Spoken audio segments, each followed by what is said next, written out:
जय गुरु जी, शुक्राना गुरु जी। सारी संगत को जय गुरु जी। संगत जी, क्या आप भी परेशान हैं? क्या आपकी भी कोई ऐसी विश है जो पूरी नहीं हुई और आपको बहुत बुरा लगा है और आपका साथ साथ गुरु जी पर से विश्वास भी डगमगा रहा है? इसी पर एक आंटी जी का सत्संग सुनते हैं जिसमें उन्होंने इस बात को बहुत अच्छे से एक्सप्लेन किया है। ये सत्संग पूरा ज़रूर सुनिएगा, आपको बहुत अच्छे आंसर्स मिलेंगे। तो चलिए आंटी जी का सत्संग सुनते हैं। जय गुरु जी। संगत जी, जय गुरु जी। संगत जी, मैं पंजाब से गुरु जी की बेटी बोल रही हूँ। संगत जी, आज मैं अपना एक शुक्राना सत्संग शेयर करना चाहती हूँ। संगत जी, मुझे नहीं समझ आ रहा मैं अपनी चीज़ों को कैसे बोलूँगी, क्योंकि गुरु जी का मुझे मैसेज आया, बहुत बार आया गुरु जी का कि शुक्राना कर, बहुत बार। लेकिन मैं हमेशा ये सोचती थी कि मैं एक लिस्ट बना लेती हूँ कि ये गुरु जी ने मेरी लाइफ में मिरेकल्स किए, छोटे से लेके बड़े तक। और फिर मैं लिख लेती हूँ और फिर सोचती हूँ, इकट्ठे करती हूँ और उसके बाद बोलती हूँ ये नेगेटिविटी थी, क्या था मैं नहीं जानती। पर आज मैं जो भी बोलूँगी गुरु जी आप ही मेरे से बुलवाना प्लीज़। मैं वो लिखती रहती थी। मैंने बीच में 1-2 बार अपने सत्संग शेयर भी किए, लेकिन आज मुझे गुरु जी का ऐसा मैसेज नहीं था करने का शुक्राना। पर मेरा आज मन था कि मैं गुरु जी से बात करूं। संगत जी, इसमें कोई डाउट नहीं है कि गुरु जी बहुत सारे सबकी लाइफ में, अपनी संगत की लाइफ में बहुत सारी ब्लेसिंग्स देते हैं। पर मैं आज तक, जैसे मैं गुरु जी से लास्ट ईयर गुरु जी ने मेरे को अपने आप से जोड़ा था फरवरी में, तब मैं एक रिलेशनशिप के मतलब एक हार्ट ब्रेक से निकल रही थी बहुत बुरी तरह। और मैं इतनी ज़्यादा ब्रोकन थी कि मैंने 12 साल मतलब अपनी लाइफ में स्टकनेस देखी उस चीज़ को लेके। गुरुजी ने मुझे उस वक्त लिखा कि मैसेज आया जिस दिन, वो मेरे लिए लास्ट था कि मैं तेरी लाइफ से कुछ लोगों को निकाल रहा हूँ जो आगे जाके तेरे को बहुत मतलब नुकसान पहुँचाते। मैंने गुरुजी के उस मैसेज को देखा, मैंने वो एक्सेप्ट किया दिल से। फिर बीच में कोई ऐसी चीज़ हुई कि कुछ थोड़ा सा फिर सेटबैक आया। उस चीज़ से गुरुजी ने मुझे निकाला बहुत अच्छे से, मतलब बहुत सारे मुझे मैसेजेस दे के, पॉजिटिव मैसेजेस दे के, हिम्मत दे के, पेशेंस दे के। मेरा एंगर इश्यूज़ मेरे अंदर हैं वो ख़त्म तो नहीं बोलूँगी, लेकिन कम करके मैं नॉर्मल अपने करियर की तरफ, मैं जो छोड़ चुकी थी, अपने आगे फ्यूचर की तरफ, अपने बच्चे की तरफ, मतलब उसके फ्यूचर की तरफ, उसकी सेफ्टी के लिए फोकस हो गई। नॉर्मली चल रहा था, गुरुजी से बात करती थी। बीच बीच में कई बार समझ नहीं आता था, मैंने काफ़ी बार सत्संग में भी शेयर किया है कि ये मैसेजेस मेरे लिए हैं या नहीं है। काफ़ी नेगेटिव भी आते थे, तो मैं पुरानी संगत के मैसेज मतलब सत्संग सुनती थी तो लगता था कि मतलब मेरे गूस बम्स हो जाते थे गुरुजी के ब्लेसिंग्स देख के, कि वो कैसे चमत्कार करते हैं सबकी लाइफ में, कैसे सबको एकदम कैंसर 4th स्टेज से ब्लेसिंग दे के बिल्कुल जीवन दान दे देते हैं, लाइफ ब्लेस कर देते हैं। तो ये सब मुझे कुछ सुन के बहुत मतलब ऐसे लगता था कि सच में वो महाशिव हैं, वो कुछ भी कर सकते हैं, सब कुछ उनके अकॉर्डिंगली होता है। तो मेरे को एक विश्वास गुरुजी के ऊपर बना हुआ है पूरा। फिर उसके बाद दिसंबर में मैं अपने करियर को लेके मैंने एक स्टेप लिया, गुरुजी से आज्ञा लेके मैं गई। जहाँ गई, जिस जगह मैंने स्टे था मेरा, वहाँ उस घर में भी गुरुजी विराजमान थे। तो मेरे को लगा मैं बहुत सही जगह आ गई हूँ, सब कुछ सही चल रहा है। उस दौरान मेरी लाइफ में गुरुजी ने एक इंसान, उससे पहले एक था इंसान, लेकिन मेरे दिल में कभी उसको लेके कुछ ऐसा था नहीं। एक प्योर दोस्ती होती है ना, एक अच्छी दोस्ती, एक ऐसी दोस्ती कि जिसमें आप सिर्फ मतलब एक नॉर्मल दोस्ती रखते हो, वैसी। मेरा कभी उसकी तरफ कोई ऐसा वो नहीं था, मतलब मेरे दोस्त की तरफ ऐसा कुछ नहीं था। फिर वो 1.5 साल मतलब ऐसे रहा, दोस्ती नॉर्मल, और बहुत कम बात होना, बहुत महीने में हो जाना, शायद ना भी होना, ऐसे। फिर फाइनली जब मैं दिल्ली मतलब गई अपने जो भी काम के लिए, वहाँ पे गुरुजी ने मतलब वहाँ पे वो मेरे जो दोस्त थे वो आए मिलने के लिए। मैं गुरुजी के आगे लेके मिलने गई, सब कुछ ठीक रहा, एक दोस्तों की तरह मिले, सब कुछ बढ़िया, बहुत बढ़िया। धीरे धीरे वो दोस्ती गुरुजी ने एक रिश्ते में बदल दी। 1 महीने के अंदर मैं नहीं समझ पा रही थी कुछ चीज़ों को, पर फिर मुझे गुरुजी के मैसेजेस आने लग गए कुछ टाइम के बाद कि तुम दोनों को मैंने मिलाया है, तुम्हारा रिश्ता महाशिव ने तुम दोनों को खुद चुना है, तुम्हारा प्यार अटूट है।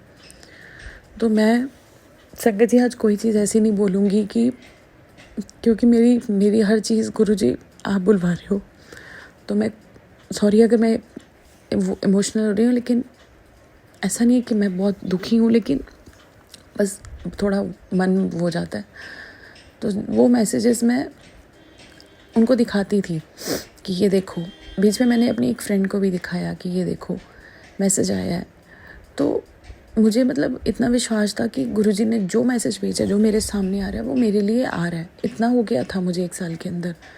गुरुजी जो कर रहे हैं, मतलब हर चीज़ गुरुजी से, गुरुजी मैं ये कर लूँ, गुरुजी मैं ये कर रही हूँ, आप बता दो, मतलब साइन आ जाता था। मतलब हर चीज़ गुरुजी कर देते थे कन्वे। ये मैसेजेस भी मैंने दिखाए उनको कि देखो गुरुजी ने बोला, लेकिन अभी मतलब वो चीज़ें धीरे धीरे ऐसी ख़राब हुई। ख़राब ऐसी नहीं हुई कि कुछ उनकी तरफ से कुछ गलत हुआ ये मेरा, लेकिन पता नहीं क्यों होती चली गई। और फोर्सफुली हम दोनों को अलग होना पड़ा। भी फोर्सफुली मीन्स कांटेक्ट ब्लॉक करवा दिया गया। और अब मैं ये नहीं समझ पा रही हूँ कि अगर गुरुजी के वो मैसेजेस आ रहे थे तो अब ऐसा क्यों है। और मुझे नहीं समझ आ रहा कि वो रिटेन होगा, कभी कांटेक्ट नहीं होगा। अगर मतलब मैं झूठ नहीं बोलूँगी संगत जी, मुझे ऐसे फील होता है कि जैसे मैंने गुरुजी के मैसेजेस को बहुत प्राउडली दिखाया। मतलब मेरे को एक वो था, एक विश्वास कि ये गुरुजी के मैसेजेस हैं और ये बिल्कुल होने ही होने, पत्थर पे लकीर है। तो मेरे को ऐसा फील होता है कि अब जिनको मैंने दिखाए ना 2 जानों को, तो वो लोग सोचते होंगे कि मैं बहुत उससे बोलती थी कि जो गुरुजी बोलते हैं ना वो होना ही होना है, ऐसे बोलती थी मैं उनके सामने। जिनको मैंने दिखाया वो मानते नहीं थे, मतलब वो नहीं मानते, वो गुरुजी से अभी गुरुजी की संगत नहीं है, लेकिन मेरे को एक विश्वास था। मैं बोलती थी कि नहीं ऐसा होगा, जो वो बोल रहे हैं, कोई भी, चाहे वो मेरा और उनको लेके आया हो या वैसे भी आया हो, दिखाती थी। अब मुझे ऐसे फील होता है कि जैसे वो ये सोचते होंगे कि वो मैसेजेस झूठ थे, या वो था ना सोशल मीडिया की मतलब सोशल मीडिया के उस पर आप जो भी सोचते हो वो आ जाता है ऐसे करके। मेरे को नहीं समझ आ रहा कुछ भी। मीनवाइल गुरुजी के मुझे अब जैसे मैसेजेस आते हैं, बीच में आए हैं कि मैंने अलग किया है, इकट्ठे हो जाओगे, ये भी आया है। फिर बीच में आता है कि एक बार मैसेज आया कि जो इंसान मतलब दिखावा करता है प्यार का, ऐसे सब करके भी आए, मतलब थोड़ा नेगेटिव में भी आए, लेकिन फिर पॉजिटिव आते हैं कि मैंने ही तुम दोनों को मिलवाया है, दोस्त के रूप में मिलवाया है, दोस्ती हुई, तुम दोनों ने तकलीफ़ भी ली है, लेकिन अब दोनों बड़े मंदिर आना, अपने रिश्ते को ब्लेस करवाने, ये सब भी आता है। मैं नहीं समझ पाती हूँ संगत जी, मैं नहीं समझ पा रही हूँ, लेकिन फिर भी अंदर एक विश्वास, एक आस अभी भी है।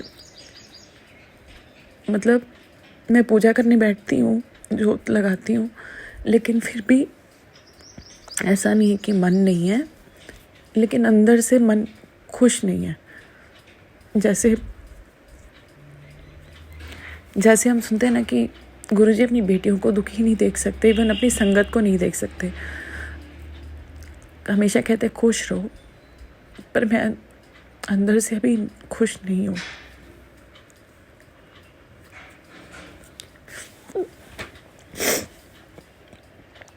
और ये गुरुजी को पता है मैं खुश नहीं हूँ, अंदर से ब्रोकन फील करती हूँ बहुत ज़्यादा। फिर भी एक आस है, एक उम्मीद है गुरुजी से, विश्वास है गुरुजी पर कि सुन रहे हैं। कई बार ऐसे फील होता है कि आप मेरे को सुनते भी हो कि नहीं सुनते हो। फिर मैं सोचती हूँ नहीं, वो सुनते हैं, क्योंकि मैंने हर सत्संग में सुना है कि चाहे आप बोल के अपनी अरदास नहीं करो, बात नहीं करो, लेकिन वो आपके मन की बात भी सुनते हैं। आपके मन में जो चल रहा होता है वो भी उनको पता होता है। तो बस एक यही उम्मीद है, यही एक आस है कि वो सुन रहे हैं, और वो जो सुन रहे हैं तो करेंगे। लेकिन संगत जी, मेरे को पता नहीं, मुझे समझ नहीं आ रही। मुझे कहना चाहिए, शायद बहुत लोगों को मतलब संगत में बुरा लगेगा कि मैं खुद मानती हूँ कि मैसेजेस जो आते हैं वो सच होते हैं, लेकिन अब नहीं समझ पा रही हूँ कि वो मैसेजेस मेरे लिए थे कि नहीं थे। मैं गुरुजी को ये भी बोलती हूँ, मुझे हिम्मत दो, न्याय करो मेरे साथ। मतलब एक होता है ना कि आपको एक मेंटल सेटिस्फेक्शन होती है किसी से बात करके, और कोई नहीं, मतलब मेंटल होता है कि आपको एक पीस मिल रहा है, आप लाइफ में आगे बढ़ते हो, सोचते हो, लेकिन वो मेंटल पीस नहीं है अभी मेरे पास। फिर गुरुजी के मुझे और मैसेजेस आते हैं मेरी बेटी को लेके, और पापा को लेके, मम्मी को लेके, सबको ब्लेस किया गुरुजी ने। मेरे को खुद को ब्लेस किया गुरुजी ने, मेरी लाइफ ब्लेस की है उन्होंने, मेरे कष्ट कटवा रहे हैं। अभी थोड़े दिन पहले हमारे घर के गार्डन में एक कौवा सुबह सुबह मरा हुआ था। जब मैं बाहर गई तो वो गुरुजी ने कष्ट काटा है। बहुत शुक्राना गुरुजी, मुझे नहीं पता आपने कौन सा बड़ा कष्ट हमारी पूरी फैमिली में से काटा है, लेकिन काटा है। थोड़े दिन पहले यहाँ तक कि संगत जी जब वो मुझे दिल्ली मिलने आए तो उस वक्त भी आप मानिए कि जिस जगह उन्होंने स्टे किया हुआ था, मैं जब उनको मिलने गई तो मैं अपने ऑफिस के बाद जब उनके पास मिलने गई तो मैं लिफ्ट में थी, और लिफ्ट में जाते जाते जैसे मैं फर्स्ट से सेकंड फ्लोर पे जा रही हूँ, तो फर्स्ट फ्लोर पे एक अंदर आते हैं कोई हस्बैंड वाइफ एंड बच्चे होते हैं, तो सॉरी ग्राउंड फ्लोर से वो चलते हैं और फर्स्ट फ्लोर तक आते हैं। तो वो जो फर्स्ट फ्लोर पे लिफ्ट का गेट खुलता है तो वो बाहर जाने लगते हैं, वहाँ बड़े सारे जूते लगे हुए थे। तो मैंने उनको पूछा कि यहाँ क्या हो रहा है, तो उन्होंने बोला कि यहाँ पे सत्संग हो रहा है। मैंने पूछा किन का, कह रहे हैं गुरुजी का, बड़े मंदिर वाले गुरुजी का। आप यकीन मानिए मेरे को कुछ नहीं समझ आया, मैं फटाफट ऊपर गई, मैंने उनको बोला कि नीचे सत्संग हो रहा है, चलो चलते हैं गुरुजी के दर्शन करते हैं, चलिए। वो नहीं मानते हैं, मतलब गुरुजी को, मतलब उनको गुरुजी के बारे में नहीं पता, लेकिन वो एकदम से रेडी हो गए। और हम एज अ संगत सब जानते हैं गुरुजी की मर्ज़ी के बिना गुरुजी के सत्संग में कोई नहीं जा सकता, पत्ता तक गुरुजी की मर्ज़ी के बिना नहीं हिल सकता इस दुनिया में। तो गुरुजी ने हम दोनों को सत्संग में बुलाया इकट्ठे ब्लेस करने के लिए, क्योंकि मैं इतना मतलब जिस एरिया में थी वेस्ट दिल्ली में, मेरे लिए मंदिर जाना मतलब पॉसिबल नहीं था, बिकॉज उन दिनों में क्योंकि मेरा संडे भी ऑफ नहीं होता था और मैं लेट फ्री होती थी 8 बजे तक, तो वो इतना लेट हो जाता था कि मेरे पास था ही नहीं बीच में मैं ऑफ लेके गुरुजी के दर्शन करने जा सकूं। तो गुरुजी को मैं बोलती थी गुरुजी मुझे बड़े मंदिर बुला लो, मुझे दर्शन दे दो अपने।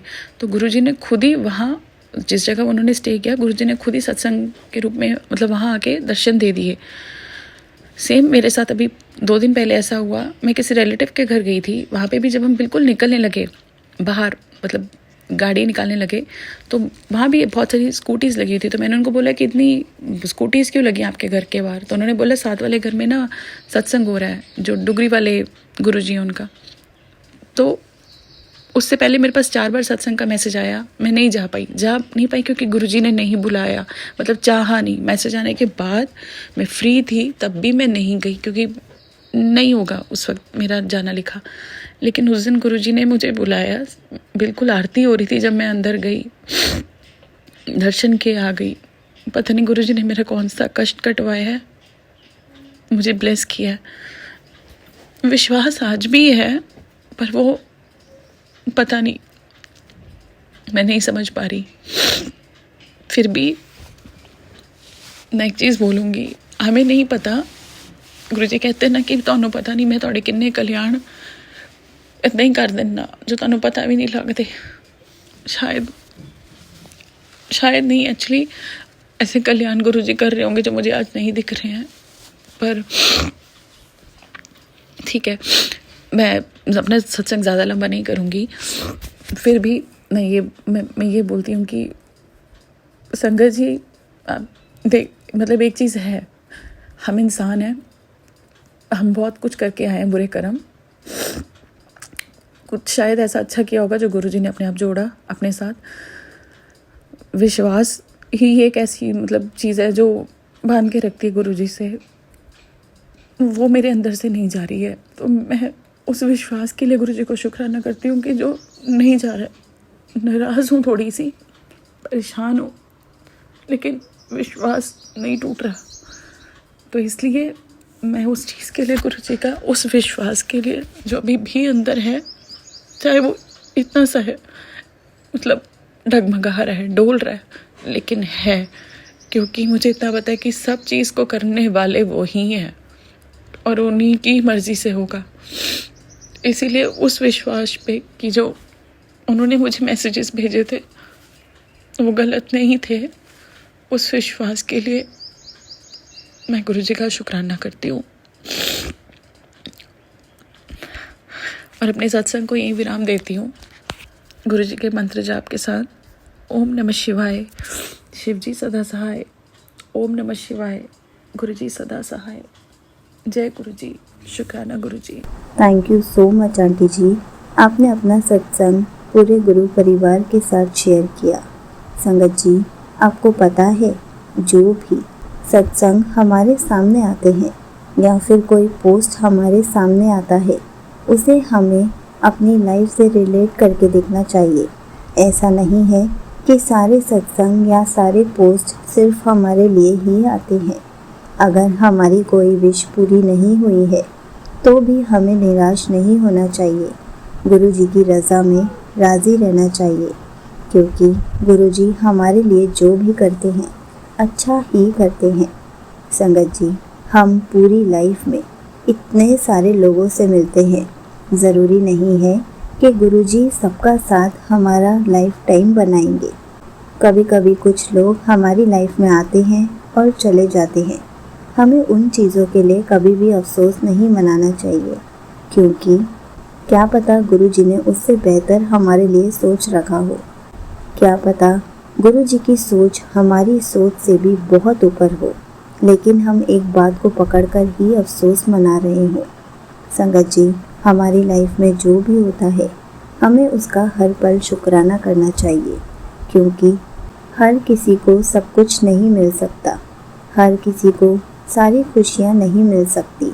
किसी न किसी के पास कुछ न कुछ रह ही जाता है, लेकिन हमें उसका अफसोस नहीं मनाना चाहिए, क्योंकि बहुत संगत ऐसी है, बहुत लोग दुनिया में ऐसे हैं जिनको बहुत सारी चीज़ें नहीं मिली हैं, लेकिन उन सब के पास वो बात एक्सेप्ट करने के अलावा कोई रास्ता नहीं है। इसलिए गुरुजी ने अगर हमसे भी किसी को दूर किया है या हमें कोई खुशी नहीं दी है, क्या पता गुरुजी ने उससे भी ज़्यादा हमारे लिए अच्छा सोचा हो। इसलिए हमें कभी भी किसी भी चीज़ के लिए बुरा नहीं मानना चाहिए। हमें गुरुजी का हर पल शुक्राना करना चाहिए। और जैसा कि आंटी जी ने बताया कि उनके सामने कैसे पोस्ट और कैसे सत्संग आते थे, संगत जी, आजकल लाइफ में यही सब चल रहा है। इसलिए हम भी उन सत्संग को, उन पोस्ट को अपनी लाइफ से रिलेट कर लेते हैं, लेकिन हमें ये सोचना चाहिए कि गुरुजी ने अगर हमारी लाइफ में कोई ऐसा स्टेप उठवाया है जिससे हमें दुख हो रहा है, वो भी हमारा एक तरीके से गुरुजी कष्ट कटवा रहे हैं। क्या पता कुछ टाइम के बाद आपको वो ही खुशी वापस मिल जाए। गुरुजी अभी आपका इम्तिहान ले रहे हो कि आपका विश्वास कहीं डगमगाता तो नहीं है। इसलिए बाकी लोग क्या सोचते हैं क्या नहीं, उससे आपको फ़र्क नहीं पड़ना चाहिए। आपको बस उस चीज़ से फ़र्क पड़ना चाहिए कि अगर गुरुजी आपका इम्तिहान ले रहे हैं तो आप उस इम्तिहान में पास हो रहे हैं या फिर आप डगमगा रहे हैं। हमें एक टाइम पर एक ही कश्ती में बैठना चाहिए। हम एक टाइम पर 2 कश्तियों में सवार नहीं हो सकते। हमें ये बात जितनी जल्दी हो सके समझ लेनी चाहिए। जय गुरुजी, शुक्राना गुरुजी।